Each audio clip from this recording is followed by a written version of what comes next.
VCSA 2024 first week has been full of surprises. All the predictions have been proved wrong, and the surprising part is that teams have gone for two different approaches. One, teams with coaches and analysts. Two, teams with no coaches and obviously no analyst. Now, surprisingly, teams like Revenant and Medal Esports have performed way better than for the likes of True Rippers and RG, who performed so well against international teams just like a month ago. The question is, why is this happening? And two, what does the future hold for these two approaches? Medal and Revenant have played very good. Medal hasn't even dropped a map yet, and they have played against teams like True Rippers and MLT Esports. They have been setting their players up for success.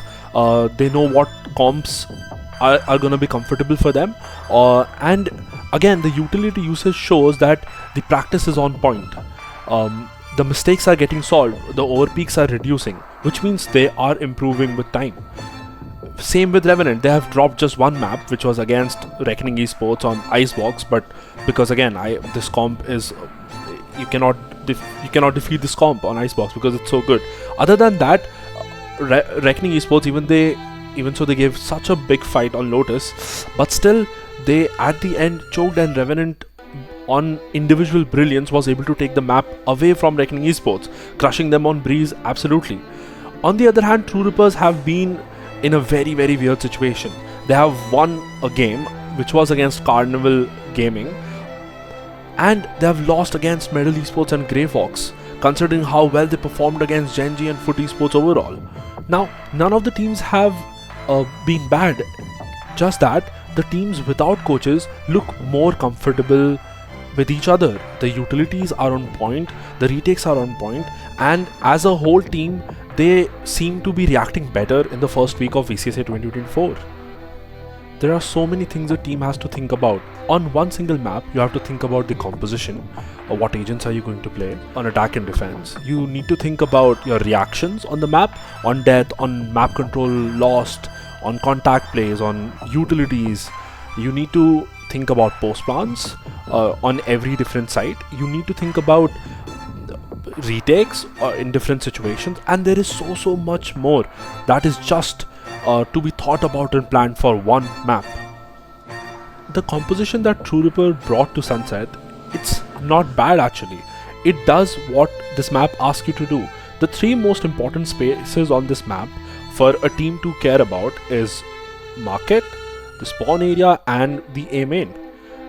This composition does the job for them.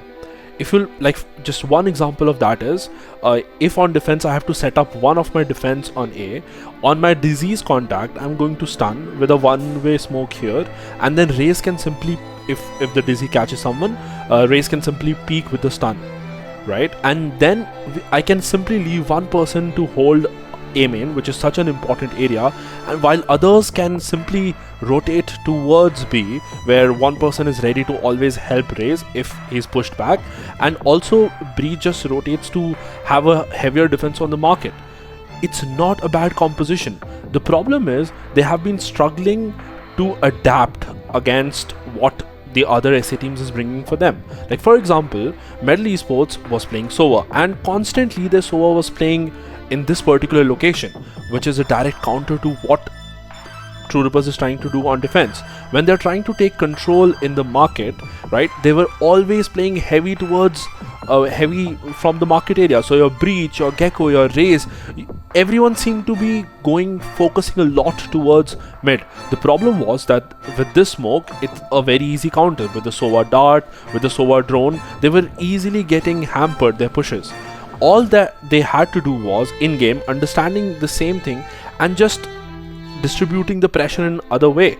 You need to send rather less people from market in terms of giving pressure, and then the higher pressure comes in from B main, so that when players are so much distracted toward the market, you can catch a proper timing from B main. These adjustments are currently missing from, let's say, True Rippers. Does this mean that they wouldn't improve with time? It's a complicated composition. There is so much depth in it, and if you give them more time, they are going to improve.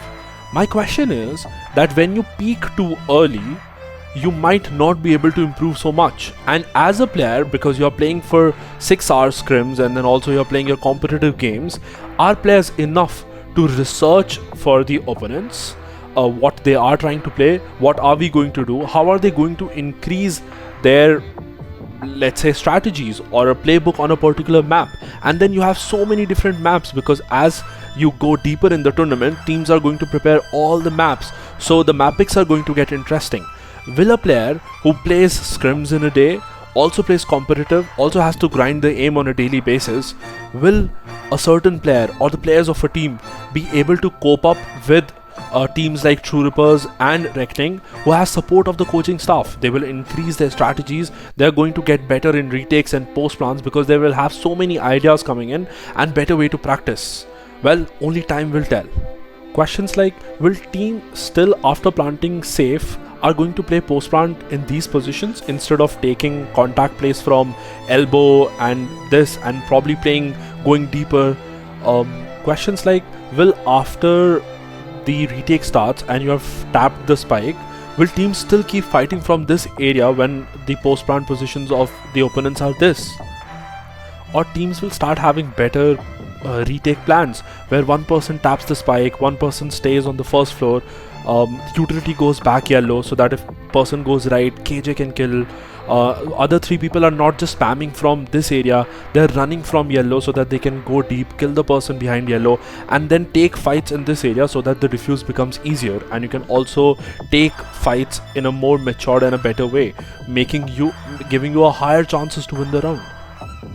In all honesty, whatever happens, as a viewer of Valorant in South Asia this time, I know that the matches are going to be very close. Different philosophies of different teams are going to give us different results, and only future will tell us what approach goes to be the correct one. It'll be good Valorant, and I'll be there to analyze all of it.